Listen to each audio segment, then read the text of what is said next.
Bueno, eh, buenas tardes de nuevo. Tenemos para la clase de hoy un texto pues interesante de Johannes Huizinga. Ahí lo tienen ustedes, el Homo Ludens. Un texto también ya clásico en los estudios sociales del deporte, como lo es también el texto clásico de Ocio y Deporte en el proceso de la civilización de Norbert Elias, que, bueno, estuvimos viendo un par de capítulos de ese libro la semana pasada y antepasada, ¿verdad? Bueno, entonces hoy le vamos a entrar a Huizinga, ¿verdad? Y sus planteamientos, que en algunos momentos, pudieron ver ustedes, se alejan de lo esbozado por Elías, y en otros momentos pues manifiesta una cercanía interesante que vamos a ir viendo, ¿verdad? Bueno, Johan Huizinga nace el 7 de diciembre de 1872 en Holanda. Estudia, entre otras cosas, idiomas y lingüística. Da clases en la Universidad de Groningen y en la Universidad de Leiden, en Holanda, ambas. Hay una particularidad en Elías, ¿verdad? Bueno, el Homo Ludens sale en 1938, ¿verdad? 1938. En el 41 critica al gobierno alemán y es detenido por los nazis. Huizinga muere en prisión a raíz de esta detención, según parece y según narran algunas crónicas que, bueno, pude revisar en algunas fuentes en internet, ¿verdad? Personaje interesante, ¿verdad? Personaje interesante y que, digamos que desarrolla un concepto de juego sugerente, ¿verdad? Concepto de juego sugerente en alguna medida, como les decía, diferente a lo que hemos venido viendo, pero en otra como que se acerca, ¿verdad? Y tiene la potencialidad de que intenta ver el juego desde la antropología, ¿verdad? O desde los estudios etnológicos, ¿verdad?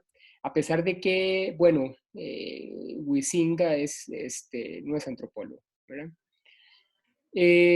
Una de las tesis interesantes de Elías aparece nomás en la primera página del texto, en la página 11, y dice que el juego es más viejo que la cultura, ¿verdad? E incluso remata esta idea, ¿verdad? La remata posteriormente porque, bueno, dice que la cultura humana surge del juego. La cultura humana surge del juego. Estas ideas son interesantísimas, ¿verdad? Porque lo que significa es que finalmente la cultura se juega y parte importante de las normas, tradiciones, costumbres y todo lo que hacemos nosotros y nosotras en sociedad parte de un asunto de juego, ¿verdad? Tiene una característica de juego. Antecede entonces el juego a la cultura, ¿verdad? Antes de que existiera cultura, los seres humanos jugaban, ¿verdad? Jugaban. Después, esta idea, digamos que es un planteamiento, una tesis fundamental de todo el texto, ¿verdad? La cultura humana brota del juego. Esta Profe, sentencia es, profe, disculpe que le sí, interrumpa. claro, Creo que hay compañeros que están en espera para entrar de a la verdad. clase. Ah, Sí. ok, sí, ya vi. Gracias, Julián. Creo que Como gusto. solo uno, ¿verdad? Sí, solo uno. Sí. Randall. Sí, bueno.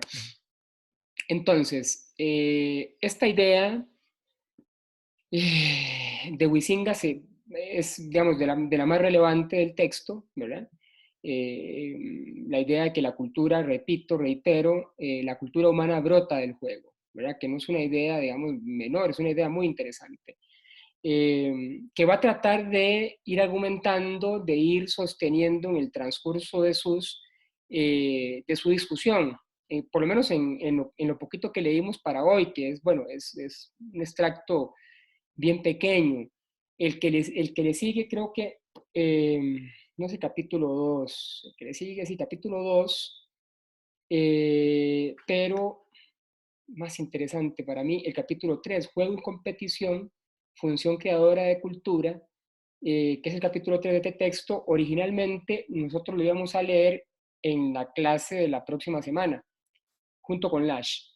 Pero bueno, a raíz de todo el asunto decidí quitarlo. Si ustedes pueden revisarlo para la próxima semana, pues estaría genial. No es obligatorio, tienen que leer nada más a Lash, pero a Christopher Lash. Pero bueno, si ahí lo pueden ojear, sería interesante, puesto que igual lo tienen ahí en el Dropbox. Creo que tienen el texto completo en el Dropbox, no, perdón, en el Drive, ¿verdad, Julián? Entonces, Ya ahí en el Drive les compartí todo el texto completo y eh, también el de Lash también está el texto completo. ve, eso es muy bueno. Ujú. Eso es muy bueno. Gracias, Julián, muy amable.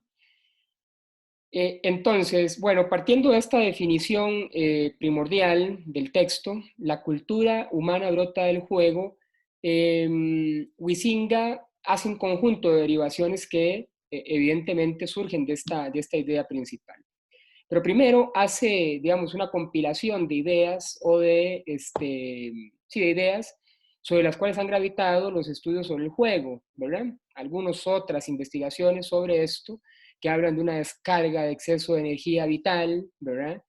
Muy a lo Freud, creo yo, satisface una necesidad de relajamiento, principio de necesidad congenital, llama por ahí Huizinga, y satisfacción de los deseos también, ¿verdad? Muy, les digo, al estilo freudiano, interesante, ¿verdad? Ninguna de esas ideas le van a interesar mucho a Huizinga, ¿verdad? Ninguna de esas ideas le van a interesar mucho porque, ojo, aquí establece otra característica que brota de esta idea de que la cultura humana surge del juego. No le va a interesar mucho la posición psicologista, digamos, filosófica, de la que habla por ahí Huizinga, porque estas interpretaciones no se ocupan de qué significa el juego para quienes lo juegan, ¿verdad? Y que fue una advertencia que hicimos desde el inicio en el curso, ¿verdad? Desde la primera sesión hicimos esa advertencia. ¿Mm? Cuando leímos el texto de Garriga y de Boratti, no sé si ustedes recuerdan esto, ¿verdad? Que se llamó Antropología del Deporte, que finalmente dijimos, hicimos una derivación y nombramos esto, o quisimos nombrar esto como Antropología de los Deportes, ¿verdad? Entonces, para Huizinga, estos estudios previos, estas investigaciones psicologistas no se ocupan de, de lo que para la gente significa el juego, para quienes lo juegan. Esto es vital, ¿verdad? Porque habíamos dicho en aquella clase que el juego, la experiencia, esta dinámica del juego, tiene que verse in situ, ¿verdad? Tiene que verse a partir de los significados y los sentidos que la gente le da a sus prácticas, no hay más. Por ahí Cristóbal Holzapfel eh, advierte de manera, digamos, interesantísima que el hombre es un buscador de sentido. El ser humano, pues, es un buscador de sentido. Y sí, eh, las personas regularmente intentan darle sentido a aquello que están haciendo, máxime eh, cuando se trata de una actividad o una práctica cultural. Y aquí es entonces donde la antropología tiene mucho que decir, ¿verdad? Porque nosotros, como antropólogos y antropólogas, nos encargamos eh, describir, establecer, quizás interpretar los sentidos que la gente le da a sus prácticas. Entonces, en consecuencia, deberíamos de fijarnos en cuáles son los sentidos que la gente le da a las prácticas de juego, a las prácticas entonces recreativas. Me parece eso, digamos, una idea medular también del texto, derivada, como estoy diciendo, de esa idea central de que la cultura humana brota del juego. Sí, que ya lo, ¿verdad? Le da un estatuto diferente a esto. Eh, tendríamos que decir entonces también, o preguntarnos desde Huizinga, ¿qué es el juego? ¿Qué es el juego? ¿Verdad? O cómo lo define Huizinga, que en algunos espacios, les decía, es diferente a lo que hemos venido nosotros discutiendo, estableciendo y un poco viendo a lo largo de estas clases que hemos llevado hasta hoy. En primera instancia, página 14, empezando nomás también el texto, Huizinga nos dice que el juego no es racional, porque solo, si fuera racional, solo se implicaría a los humanos y no a los animales, ¿verdad? Y eso es una idea, digamos, como muy fuerte en la matriz teórica que desarrolla Huizinga, es decir, el juego es irracional, ¿verdad? Es decir, no se puede, bajo esta lógica medular de Huizinga, no se puede racionalizar el juego. ¿Mm? Qué interesante, ¿verdad? Qué interesante. ¿Verdad? Porque decir que el juego es irracional, no se puede racionalizar el juego, tiene implicaciones importantísimas. Vamos a ver, uno se puede imaginar algún tipo de implicación importante, ¿verdad? Hay alguien aquí está, Alberto. Ya. Yo me pregunto, por ejemplo, me pregunté mucho qué quería decir Huizinga con esto, cuando dice que el juego es irracional, ¿verdad? Y me imaginé varias lógicas recreativas de juego, por ejemplo, el chiste, la broma, ¿verdad? Sí, que el chiste y la broma tienen componentes de juego importantes, ¿verdad? Y por ahí encontré dentro de las obras, bueno, las obras completas de Freud que están por ahí atrás, un textito muy interesante de Freud que se llama El chiste y su relación con el inconsciente, ¿verdad? Entonces, más o menos lo que dice Freud por ahí es que el chiste o la broma convoca siempre una idea devenida proveniente del inconsciente, es decir, el chiste y la broma tienen un meollo ideológico. ¿Mm? ¿Sí? Por ejemplo, cuando ustedes les cuentan una broma o un chiste, digamos que un chiste xenofóbico, ¿verdad? ¿Sí? El chiste regularmente tiene la intencionalidad de suavizar el enunciado, ¿verdad? Y no hacerlo tan serio. ¿Mm? Pero, según Freud, esto denota toda una elucubración del inconsciente, ¿verdad? Que está siendo depositado como broma en un enunciado que tiende a suavizarla. Es decir, bajo esta perspectiva, entonces no habría nada de irracional en el juego, o no habría nada de irracional en la broma. ¿Por qué? Y no hay bromas inocentes, diría, diría Freud, no hay chiste inocente. Siempre supone una matriz, ya sea inconsciente o ideológica, que lo sostiene y que sobre todo le da mucha fortaleza. Pensemos, por ejemplo, en los chistes sobre nicaragüenses, ¿verdad? De los cuales, bueno, ya ustedes habrán escuchado muchísimo, ¿verdad? Entonces, pero bueno, para Huizinga, el juego es irracional. El juego es irracional e intenta desarrollar algunas ideas. Julián, ¿ibas a decir algo? Sí, profe, tal vez que yo siento que ahí la diferencia es el punto de partida de Huizinga, A ver. desde literalmente el puro principio, ¿verdad? Él empieza a contextualizar el juego no solo en los seres humanos, digamos, que es algo que podríamos entender de la teoría de Freud, ¿verdad? O sea, Freud está o sea, trabaja mucho sobre las ideas de lo que es su contexto y de los seres humanos que están en su contexto, pero Huizinga, digamos, tiene una perspectiva más antropológica en el sentido de llevar el juego a una discusión más universal, en el sentido de los animales también juegan. Entonces, y los animales juegan desde antes de que fuéramos humanos. Ujú. Entonces, yo siento que esa, digamos, caer en esa idea de que el juego es irracional tiene que ver con esas bases del juego que nos trascienden como seres humanos, ¿verdad? Que trascienden la racionalidad humana, sino que se basan en ese previo, ¿verdad? Animal, por decirlo en esos términos, ¿verdad? Sí, yo estoy de acuerdo, Julián. Estoy de acuerdo con esa interpretación del inicio de Huizinga. Lo que pasa es que después nos da otras ideas que lo dejan a uno pensando precisamente en esto. Y lo vamos a ver ahorita, claro. Si vos me decís, bueno, el juego es irracional, pero este juego primitivo, esto que llamaba Elías el ocio, ¿se acuerdan? El ocio lúdico, no muy pensado, no muy reflexivo, ¿verdad? Recuerdan que lo hemos visto, con la diferencia con el ocio pensado. Lo vimos la semana pasada, me parece, ¿verdad? Bueno, ahí sí, si es una cuestión primitiva, ¿verdad?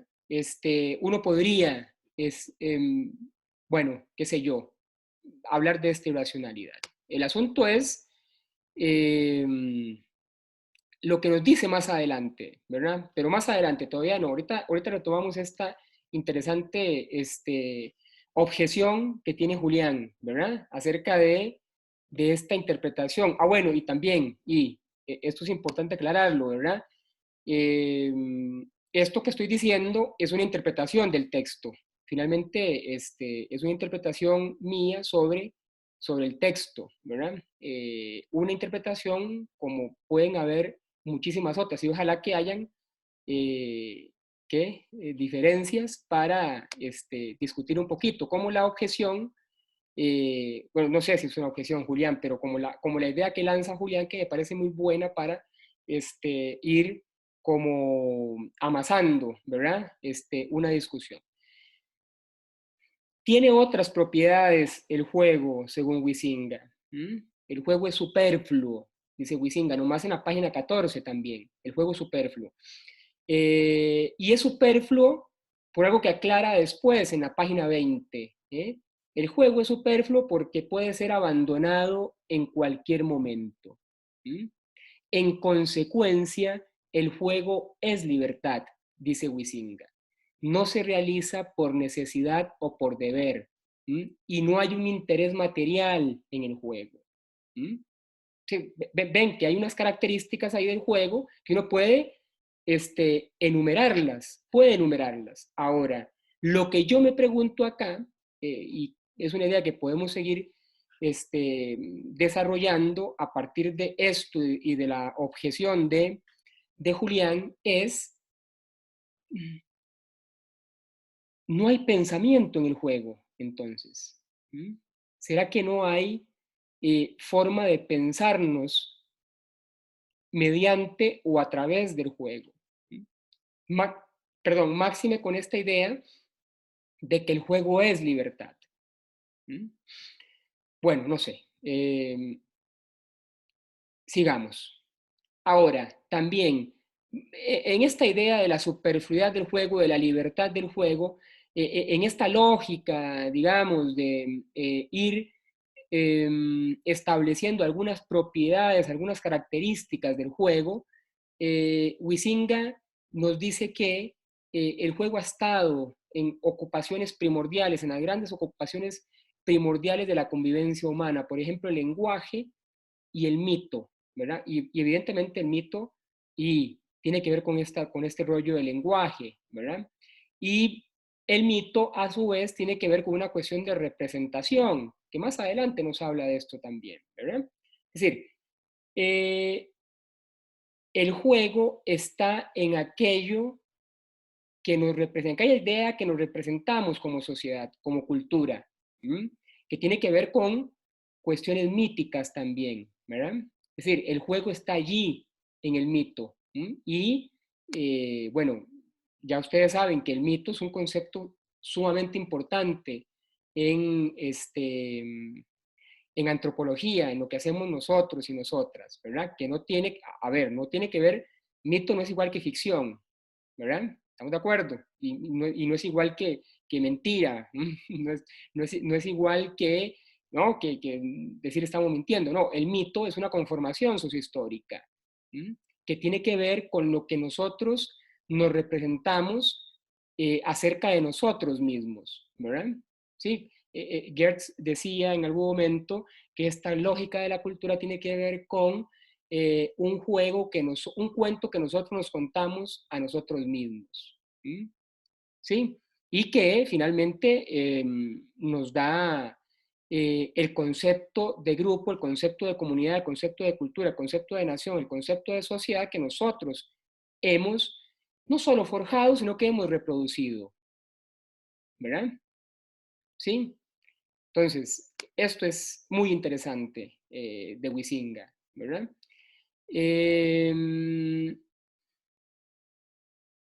Es un momento de locura, dice Huizinga, que brota de su esencia lúdica, un momento de imposibilidad, ¿m? ¿Verdad? Que quizás, no sé, engarza con esta idea que establece Víctor Turner a la hora de hablar de el proceso ritual, ¿verdad? Este estado de comunitas, ¿verdad? En donde se revierten los papeles del dominante y el dominado, ¿verdad? En donde se establece una antiestructura, ¿verdad? ¿Recuerdan ustedes? Creo que llevaron ustedes teorías antropológicas ya, ¿no, verdad? Sí. Bueno, algunos sí, sí. Vindas, ahí yo sé que llevó, Julián evidentemente también, Raúl también, no sé los otros, pero bueno. Digo, esta idea de comunitas es un momento, ¿no? Solo del proceso ritual, sino de las sociedades en donde se llega a una conjunción antiestructural. Comunitas es lo opuesto a la estructura, ¿verdad? Y que tiene que ver con liminalidad. En el proceso ritual del que hablaba Van Gennep, 1905, que es retomado por Víctor Turner en su estudio sobre los Nedembu, el proceso ritual, retoma esta idea, ¿verdad?, de los ritos de pasaje, de los que hablaba Van Gennep, separación, margen y agregación, hablaba Van Gennep. Los ritos de paso tienen que ver con tres estadios. Uno, separación, el sujeto se separa de alguna figura de la que formó parte. Dos, margen, es un proceso, digamos, liminal, marginal, en donde el sujeto se está separando, pero todavía no es. Y por último, la agregación, cuando ya el sujeto adquiere su nuevo estatus. Víctor Turner se centra en esta etapa de la liminalidad, y dice que son espacios temporales muy complicados, porque suelen revertir la ordenación estructural en la que está inscrita la sociedad. Y podemos poner varios ejemplos de esto, por ejemplo, sé yo, el matrimonio, ¿verdad? ¿Sí? Entonces, la persona está en un estadio previo que se llama no separación, la soltería, y durante el proceso ritual del matrimonio previo a esto hay una etapa de marginalidad, de liminalidad, ¿no? Justo antes de que se oficie el matrimonio. ¿Sí? Y por último está la agregación, que es la cuestión matrimonial. Ya el sujeto nunca volverá a ser soltero. ¿De acuerdo? El sujeto que se casa nunca volverá a ser, puede ser viudo o divorciado, pero nunca más soltero. Es decir, una característica de los procesos rituales en el sentido de Víctor Turner es que, y no te puedes devolver, ¿verdad? No te Sí, puedes devolver. es como cumplir 18 años. Como cuando te dan cédula. Loco, Como cumplir 18 años. vos podés tomar la decisión de no tener la cédula, ¿verdad? Está bien, pero hay una cuestión relacional, ¿verdad? Comunitaria que te dice, vos tenés 18, ya sos mayor de edad, aunque no lo querás, aunque Y, no se y, quiera.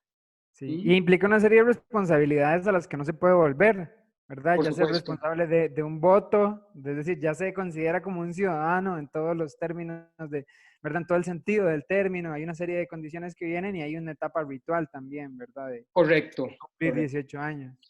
correcto. Sí, y eso es interesantísimo, ¿verdad? Porque, bueno, como les decía, Turner se centra en la liminalidad, ¿verdad? Y pareciera que esta liminalidad, ¿verdad? Como retomando a Huizinga, este proceso irracional, ¿verdad? Hay mucha irracionalidad en esta liminalidad, ¿verdad? Porque es antiestructura. Es decir, en ese momento liminal que dura muy poco, dice Víctor Turner, se puede resquebrajar la estructura. Es decir, el ordenamiento tal cual lo conocemos puede ser resquebrajado. Imagínense ustedes la pareja, hombre, mujer, hombre, hombre, ahora que ya pronto van a poder casarse según la legislación costarricense, que en el momento del matrimonio uno de los dos diga, yo no me caso, ¿verdad? Precisamente en ese trance marginal que supone la liminalidad, ¿verdad? Es decir, se resquebraja o al menos se tambalea la estructura, ¿m? ¿Sí? Se cae, se despedaza, ¿verdad? De alguna forma, aunque sea, digamos, fugaz, ¿verdad? Fugaz. Ahora, algo muy importante, después de esos procesos rituales, según Víctor Turner y el mismo Max Gluckman, la estructura queda fortalecida regularmente, regularmente. Gluckman sí ve procesos de subversión e incluso Turner ve procesos de revolución, pero regularmente la estructura se fortalece. ¿Mm? Y esto es la más clásica escuela antropológica británica. ¿Mm? ¿Sí? Que Entonces, lo podamos ver, profe, lo podemos ver sí, tanto en el matrimonio como en el ejemplo de los 18 años. Es decir, después de todo el momento de locura, ¿verdad? De liminalidad que puede conllevar desenfreno, o sea, alcohol, ¿verdad? Todo eso. Es decir, al final de cuentas, la persona está en un matrimonio, está casada y pasa a formar parte de la institucionalidad, o es un ciudadano. Es decir, al final de todo el proceso liminal, el siguiente estado lo que sirve es para reforzar esa estructura claro. social. Sí, y las instituciones sociales, porque en esto, por eso es tan genial esa escuela británica, Malinowski, Ruskin Brown, todos estos, hay una cosa, el proceso social termina institucionalizando al sujeto, ¿verdad? Si vos tomas la decisión de intervenir en alguno de estos rituales, de paso, el sistema, el proceso social, la misma sociedad te termina institucionalizando, porque hay instituciones, hay un proceso de leyes, de normas que activan este proceso de institución, ¿verdad? Del sujeto. O sea, es decir, finalmente, vamos a ver, pareciera que estas instituciones son creadas dentro del marco estructural, dentro de la estructura, para control de la gente, ¿verdad? Para el control de la gente. ¿Sí? Pero bueno, entonces, tengo la impresión de que este momento irracional del que habla Huizinga puede ser muy relacionable con la idea de comunitas, entonces, de la que hablaba Víctor Turner. ¿Mm? Un proceso delicado, un proceso ambiguo, un proceso de intercambio de papeles momentáneo, el líder se vuelve súbdito, el súbdito se vuelve líder, etcétera, ¿verdad?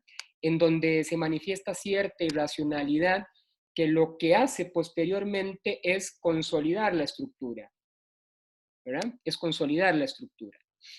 Eh, Eso es interesante. Otra propiedad del juego, según Huizinga, es que el juego no es la vida corriente, el juego es un escape de ella. Páginas 21, 37. El juego es una cancelación, una suspensión temporal del mundo cotidiano. Y aquí hay una diferencia irrenunciable con Elías, ¿verdad?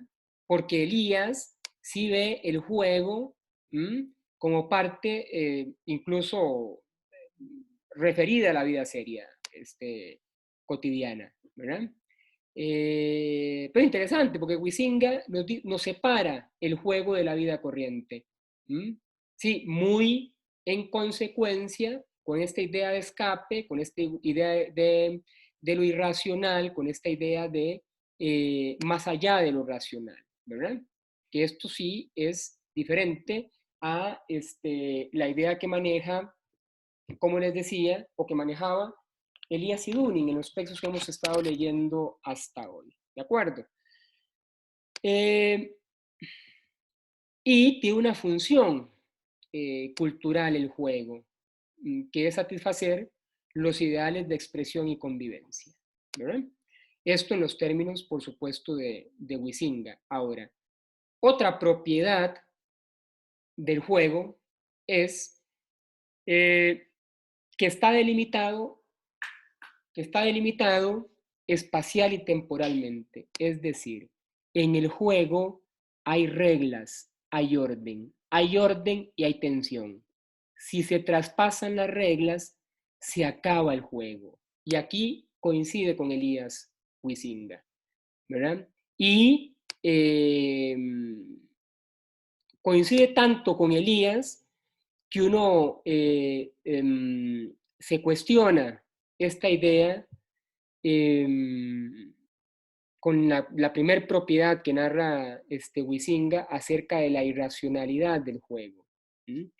Si hay reglas, si hay orden, si hay tensión, ¿verdad? Orden y tensión, acuérdense, esto es una idea que ya la hemos visto con Elías, ¿verdad? Ya la hemos visto con Elías, libera tensiones, etcétera, pero de una forma mimética, un descontrol controlado. ¿Recuerdan? Bueno, sí, hay reglas, hay orden, ¿verdad?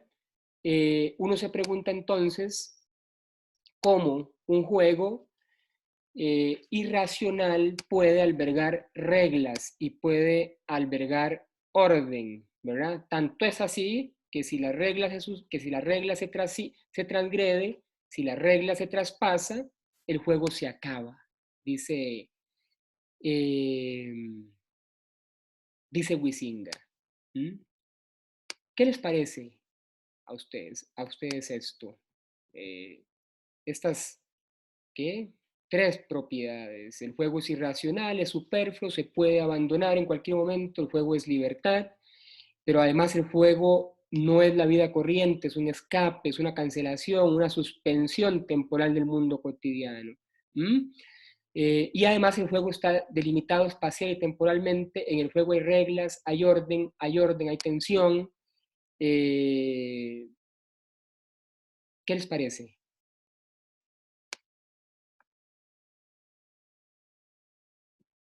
Te fuiste, Julián, en el momento que estábamos No, dirimiendo no, algo. lo estaba escuchando, lo estaba escuchando. Ah, muy bien, muy bien, muy bien. Sí, sí.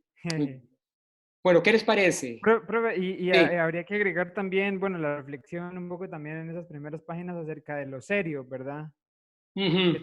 Que también es parte de esas características que él menciona, que es esta discusión entre lo serio, ¿verdad? Que usualmente relacionamos el juego con lo no serio, pero al verlo, digamos, empíricamente, uno ve un futbolista y es un juego muy serio, ¿verdad? Sí. Es decir, la gente está muy seria, muy metida en eso, entonces también esa discusión de la seriedad que a mí me parecía interesante entre lo que asociamos con el juego como no serio, ¿verdad? Y las risas y todo lo que él habla de las risas y la seriedad de cuando ya estamos en ese espacio, ¿verdad? Del juego.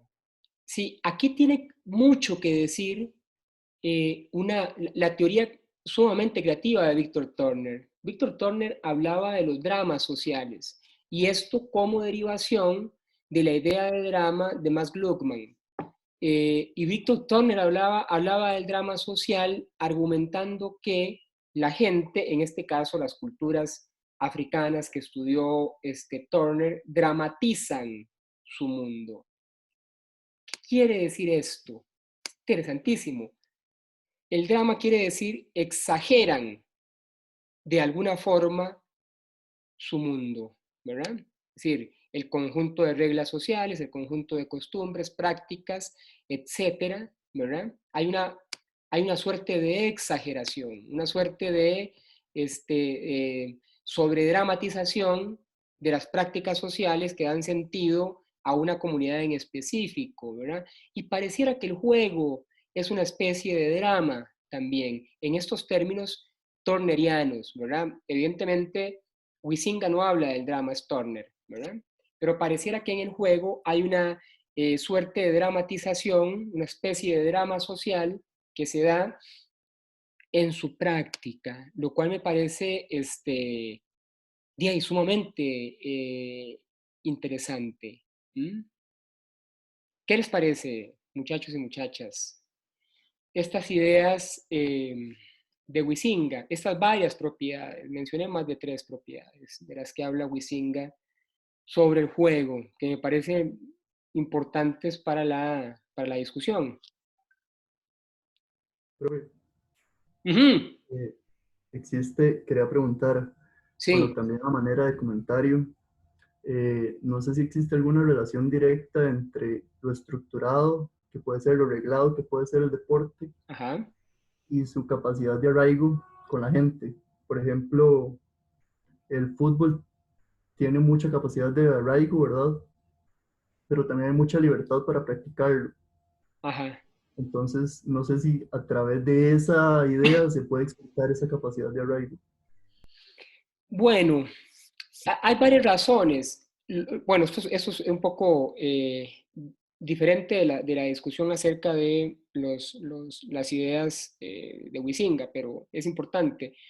Hay varias razones por las cuales se ha dicho, se ha teorizado de por qué el fútbol ha sido tan, digamos, avasallador en los gustos populares, ¿verdad?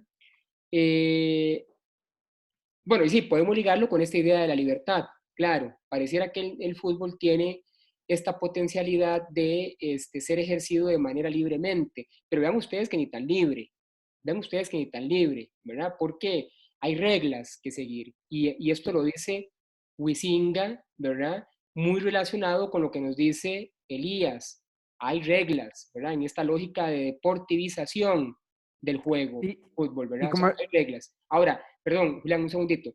El problema es que yo creo que el Huizinga no, o sea, no hace la diferenciación que Elías hace entre juego y deporte, ¿verdad? Es decir, no le importa hacerla, digamos, no está dentro de él la intencionalidad de hacerla, ¿verdad? Aunque tienen algunas ideas que son relacionadas, que son cercanas, por ejemplo, este rollo de la atención y del orden, ¿verdad? Sí, el fútbol tiene una lógica, digamos, de cierta libertad por la cual, digamos, se puede desarrollar, se puede practicar, se puede jugar. No así otros deportes. Además, otra cosa es que recuerden ustedes que el fútbol nace de eh, o se recrea fundamentalmente en clases sociales aburguesadas, ¿verdad? En el tiempo en que se crea. Es decir, quienes jugaban fútbol al inicio fueron los ingleses de los old schools, digamos, ingleses bien posicionados en términos económicos, y después el fútbol paulatinamente se va popularizando, ¿verdad? Se va popularizando porque lo que se ocupaba para jugar fútbol era una pelota y un campo, y ya está, ¿verdad? Fundamentalmente, es decir, no había mayor cosa, pero bueno, lo mismo sucedería con el rugby, y el rugby no, ¿verdad? No tuvo esta masificación que tuvo el fútbol soccer, a pesar de que por ahí de los años 1830, por ahí se separaron uno del otro, ¿verdad? El rugby del fútbol, y tomaron rumbos distintos, ¿verdad? Hasta conformar confederaciones distintas. Pero el rugby no es lo que es el fútbol hoy, a pesar de que tiene muchas semejanzas con el fútbol soccer. ¿Mm? Fue adquirido, y esto es importante porque Em, las jóvenes de dinero de aquella época, liberales de aquella época, de la oligarquía, por ejemplo, en los países americanos, fueron a estudiar a Inglaterra y trajeron la idea del fútbol de los old schools, ¿verdad? Y se difundió de manera amplísima en la, no solo en Europa, sino que en el continente americano, ¿verdad? En todos los países, algunas excepciones, por supuesto, ¿verdad? En donde otros deportes tuvieron mayor éxito, pero en términos generales el fútbol fue avasallador. Sí, quizás por ese asunto de la libertad, ¿verdad? Quizás porque de repente las reglas permitían algún tipo de amplitud, pero siempre reglado. Julián. No, profe, nada más como, o sea, sí, sí, recordar que también él sí, sí hace un poco la distinción entre lo lúdico, ¿verdad? Y lo lúdico en términos generales que sí remite como a esa cuestión ancestral, más primitiva, podríamos decirlo, que no tiene Sí. reglas, y juego en términos más normados, ¿verdad? En términos, él dice, bueno, en las primeras páginas también él dice, bueno, el juego no lo podemos asignar a una fase civilizatoria, también discutiendo un poquito, ¿verdad? Con lo que planteaba Elías Sí. o sea, no podemos como llevarlo solamente a decir que es parte de una sola fase de la humanidad, sino que estaba presente, pero él sí hace la diferencia entre lo lúdico, como esa experiencia más general, más incluso universal en términos de los animales y otras especies, y el juego como ya como esta dimensión social, lúdica, estructurada de, digo, una dimensión estructurada de lo lúdico es el juego, ¿verdad? Sí. Ya como más normado. Y Sí. ahí es donde él se centra en decir que, bueno, hay reglas, ¿verdad? En Sí. esa dimensión que ya está más normada, que no representa solamente lo lúdico, sino que es ese juego social, ahí sí entran esas normas y esas reglas también de las que usted hablaba. Sí, muy bien. Pero eh, yo tengo diferencias con esa idea, Julián. Levantó la mano José Alberto y Luis. No sé si José Alberto quería hablar porque ya la bajó. Sí, bueno, yo me quería referir también a este factor, volviendo a lo del arraigo, de que hay un factor muy democrático en la naturaleza del fútbol, ¿verdad? Que Ujú. a pesar de ser reglado como todos los demás, de ahí llega a todas las clases simplemente porque vos o tenés una pelota o tenés una botella, ¿verdad? Claro. Y ya tenés fútbol. Ujú. Diferente qué sé yo, al béisbol o cualquier otro deporte, sin comparar uno en particular, Sí, el pero tenis, qué sé yo. exacto. Y además, y bueno, hablando también de la ciudad de Huizinga, una de las propiedades decía que no era una representación de la vida, ¿verdad? Ujú. Sino un escape de ella. Ujú. Es un Entonces, escape. no sé si en el juego mismo, pues no es una representación, pero todo lo que lo rodea, sí, y no solo en el fútbol, en todo, en el deporte en general. No sé si comparte esa idea o si no es así. Otra Sí, vez, ese José Alberto es último porque tosí y se me fue la onda. sí, no, digamos, la representación para Huizinga, digamos, Ujú. Huizinga habla del juego, como el Sí, contenido del deporte, sí, y dice que no es una representación de la vida. es Sin un embargo, escape. lo que rodea el deporte, bueno, él dice que es un escape de la vida. Sin Ujú. embargo, lo que rodea al deporte, me parece, o al fútbol, las connotaciones que se le dan desde un punto de vista más emocional, tal vez, sí me parece que hace una analogía con la vida, ¿verdad? Ujú.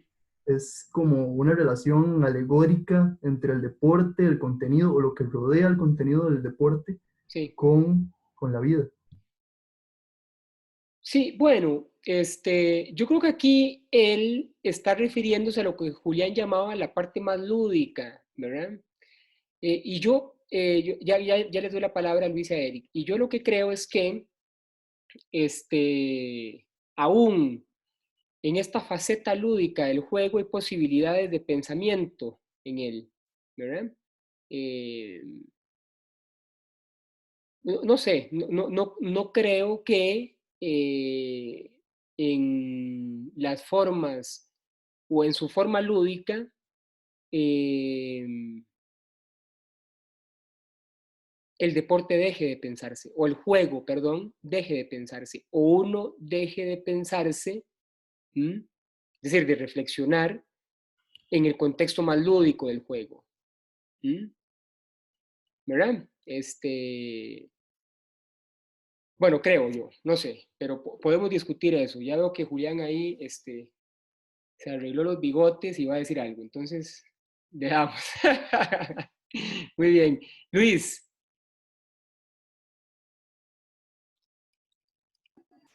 Sí, yo creo que me va a volver un poquito también como lo que yo estaba al contexto, digamos, Sí. y de lo que más me llamó la atención es esta parte de que el juego es más viejo que la cultura.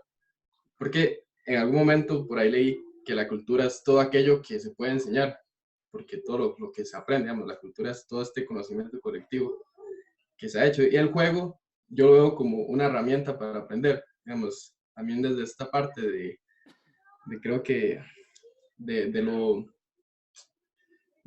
irracional del juego, digamos, de ese inconsciente, digamos, desde que nacemos, digamos, ya sea en animales humanos, digamos, siempre que se juega es como buscando algo, digamos, exploración, jugar, aprender, digamos, por ejemplo, unos tigres, bebés que nacen y están jugando a cazar, me imagino que es para aprender a hacerlo cuando sean grandes y tengan que vivir de eso.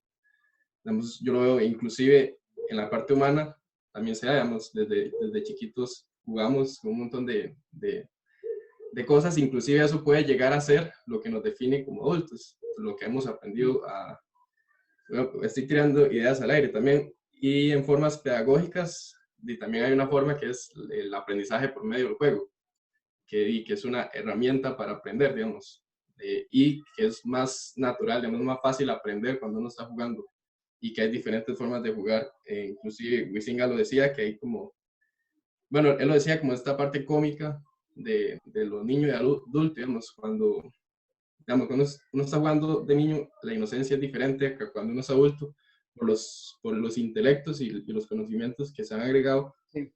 Los juegos van a ser diferentes, digamos, por ejemplo, de jugar niños a, no sé, la anda o jugar escondido a jugar de mayores póker. Digamos, ver cómo está juegos de mesa, el intelecto y la forma de jugar siempre va a ir cambiando, digamos, conforme la edad, pero siempre es necesaria en el ser humano. Y también, digamos, otra parte que me llamaba mucho la atención, yo estudio arquitectura y en arquitectura a la hora de diseñar yo lo estoy viendo también como un juego, digamos, lo estoy relacionando mucho con eso, inclusive con Elías sobre la parte del mimetismo, digamos que el juego nos ayuda a, ¿cómo lo explico? A enfrentar la vida, digamos, de cierto modo, como esta parte de una realidad fantasiosa, que uno está en medio del juego, lo ayuda a enfrentar unas situaciones futuras.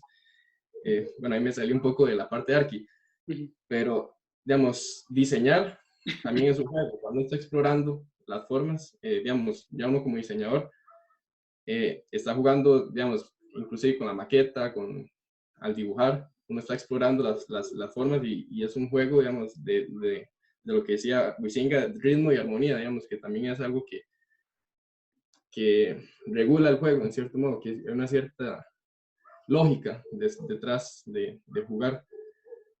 Y pero que me perdí. Bueno, y también la parte del espacio es muy importante. Al jugar, digamos, cuando uno está jugando, uno está explorando su espacio, su cuerpo, digamos, y esto también tiene implicaciones a la hora de diseñar un espacio en arquitectura, digamos, cómo se experimentan los espacios y entonces cómo los juegos que hemos experimentado toda nuestra vida, de cierta forma nos llenan de un conocimiento de cómo vivir los espacios, digamos, cómo vivir en sociedad. Pero bueno, también me fui un poco right. Entonces, esas son las ideas que tengo en la cabeza. Muy bien, Luis. Sí, sí, sí, yo discuto la idea esta de la irracionalidad, ¿verdad? De la irracionalidad. Y uno puede poner el ejemplo, ya casi te doy la palabra, Eric, ahí te estoy viendo ahí. Y se puede poner el ejemplo de los infantes, niños de muy corta edad que juegan, ¿verdad? Siempre ese juego es direccionado, ¿verdad? Es muy direccionado. Por el afán, creo, de culturalizar al individuo.